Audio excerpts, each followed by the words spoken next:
Qachondan muhabbatning ramzi seni sevaman so'zi bilan ifodalanadigan bo'lib qoldi. Erkakning sevgi izhori seni sevaman lafzi bilangina bo'lmaydi. Erkak yolg'ondan ham sevaman deyishi mumkin. Erkakning haqiqiy sevgisi uni amalida ko'rinadi. Ayoli va oilasining ta'minotidan tashqari yaxshi yashashlari uchun o'z orzu, istak, xohishlaridan kechishi bu uni sevgani.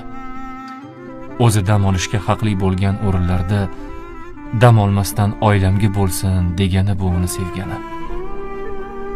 Erkak nima uchun ishlayapti o'zi? Qorni uchunmi? Kiyimi uchunmi? Yo'q. Oilasi uchun. Ko'chadan charchab, oilam deb mehnat qilib kelayotgan erkakka sakinat berish o'rniga sovg'alar bera olmagani yoki seni sevaman deya olmagani uchungina xafa bo'lish qaysi bir oqila ayolning ishi